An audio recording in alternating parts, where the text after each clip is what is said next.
Hello friends, அந்த video எல்லோரும் பார்த்துருப்பீங்கன்னு நினைக்கிறேன். இப்போ இன்றைக்கும் அந்த தீப்பாய்ந்தம்மனை பற்றி தான் உங்களுக்கு நான் சொல்ல போகிறேன். அது வந்து செம்பனூரில் ஒரு வார படப்பு நடக்கும் அப்படின்னு நான் ஏற்கனவே சொல்லியிருந்தேன். அது வந்து திங்கக்கிழமை ஆரம்பித்து திங்கள், செவ்வாய், புதன், வியாழன், வெள்ளி, சனி, ஞாயிறு வரைக்கும் 7 நாள் நடக்கும்.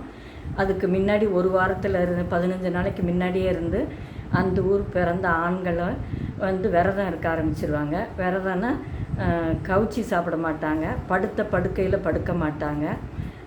இது வயசுக்கு வந்த வீட்டுக்கு, குழந்த பிறந்த வீட்டுக்கு, துக்கம் நடந்த வீட்டுக்கு போக மாட்டாங்க.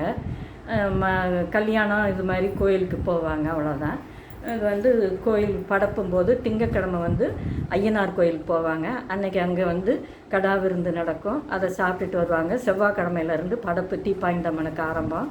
செவ்வாய்க்கிழமை அன்னைக்கு இங்கே வீட்டில் இருந்து அந்த போலப்பெட்டி ஒன்று இருக்கும், 2 போலப்பெட்டி. அதில் வந்து அவங்கவுங்க வேண்டிக்கிட்டு தங்கம், வைரம், வெள்ளி எல்லாம், நகையோ காசோ பணமோ புடவை எல்லாம் செலுத்துவாங்க. அது அந்த போலப்பெட்டியில் என்னென்ன வைப்பாங்கன்னு அந்த போலப்பெட்டி எடுக்கிறவங்களுக்கு மட்டும்தான் தெரியும், மற்றவங்களுக்கு யாருக்கும் தெரியாது. அந்த போலப்பெட்டி எடுத்துகிட்டு தீப்பாய்ந்தம்மன் ஆலயம் காட்டுக்குள்ளே இருக்கிறதுக்கு போயிடுவாங்க.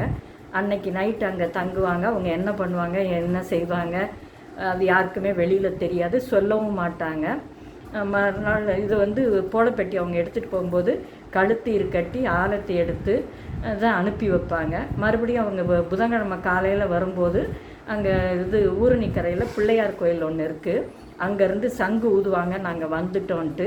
இங்கே அதே மாதிரி செம்பனூர் வீட்டில் இருந்து எதிர் சங்கு ஊதுவாங்க, நாங்கள் ரெடியாக இருக்கோன்னு. அப்புறம் அவங்க வருவாங்க. வந்த பிறகு அந்த போலப்பெட்டிக்கு ஆலத்தி எடுத்து கழுத்தீர் கட்டி தான் ஆலத்தி எடுப்பாங்க. அப்புறம் உள்ளே போய் அந்த போலப்பெட்டியை வச்சுட்டு அன்னையிலேருந்து படப்பு ஆரம்பம். மதியமும் நைட்டும் சாப்பாடு, பொது சாப்பாடு நடக்கும். அதுக்கு வந்து அவங்க செம்பனூரில் வந்து 130 புள்ளி இருக்குது. அந்த 130 புள்ளி அந்த 6 நாளைக்கும் இத்தனை பேர் சமைக்கணும், விளக்குறது, காய் நறுக்கிறதுன்னு அப்படி தனித்தனியாக பிரிச்சுக்குவாங்க. சீட்டு போட்டு பிரிக்கிறது, அதுக்கு ஒரு தலைவர் ஒருத்தர் போட்டுருவாங்க. அவங்க சொல்கிறபடி சிட்டை போட்டு அவங்க இஷ்டத்துக்கு மெனு வச்சு சமையல் பண்ணுவாங்க. மதியம் சமைச்சவங்க நைட்டுக்கு வந்து வேறு வேலை பார்க்கணும். நைட்டு இது மாதிரி அடுத்தடுத்த இது பண்ணுறவங்க அவங்களுக்குள்ளே அட்ஜஸ்ட் பண்ணி எல்லா வேலையும் பார்த்துக்குவாங்க. பந்தி செய்கிறதும், எச்சையில் எடுக்கிறது, பரிமாறுறது எல்லாமே வந்து நகரத்தார் மட்டுமே செய்வாங்க. இது வெளி ஆட்கள் யாருமே உள்ளே வரக்கூடாது, வரவும் மாட்டாங்க. செவ்வாய், புதன், வியாழன், வெள்ளி, சனி இது மாதிரி 5 நாளும் அந்த செம்பனூர் பங்காளிகள் மட்டும் சமைப்பாங்க. ஞாயிற்றுக்கிழமை வந்து அந்த பெண் பிள்ளைகள் சமைக்கிறது. அது வந்து அன்னைக்கு தான் ஏலம் விடுறதும். அது ஏலம் விடுறதுன்னா மற்றபடி நகை சாமான் இதெல்லாம் ஒன்றும் கிடையாது. வெள்ளி விளக்கு, வெத்தலை பாக்கு, புடவை இதுதான் ஏலம் விடுவாங்க. இது ஏலத்தில் எடுக்கிற பணத்தை வந்து சாமிக்கு சேர்த்துக்குவாங்க. ஒரு நாள் வந்து கடா பார்க்கும். அந்த கடா வந்து எங்கே இருக்குது அப்படின்னு சாமி சொல்லிடும். அந்த திசையில் போய் வாங்கிட்டு வந்து எடுப்பாங்க, சமையல் பண்ணுவாங்க. பால் குடம் எடுக்கிறதும் முதல் நாளே எல்லா ஊருக்கும் சொல்லி விட்ருவாங்க, தீப்பாய்ந்தம்மனுக்கு பால் குடம் எடுக்க போகிறோம்னு. அது அக்கம் பக்கத்தில் ஊரில் இருக்கவங்க பால் ரெடி பண்ணி வீடு வாசல் சுத்தம் பண்ணி பால் வச்சுருப்பாங்க, பசும்பால். இவங்க போய் பால் குடம் எடுத்துகிட்டு போய் பால் வாங்கிட்டு வருவாங்க.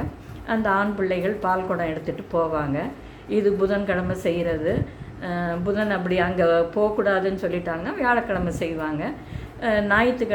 சனிக்கிழமை அன்னைக்கு வந்து இது வெள்ளிக்கிழமை வந்து கோழி படப்பு. அது வந்து பெண்கள் அந்த ஊர் பொம்பளை பிள்ளைங்களுக்கு உள்ளது. அது அந்த பொம்பளை பிள்ளைங்க என்ன பண்ணணும், ஒரு கோழி, ஒரு அரிசி, அதுக்குள்ளே காசு தட்சணை எல்லாம் கொடுக்கணும். அன்னைக்கு கோழி படப்பு நடக்கும்.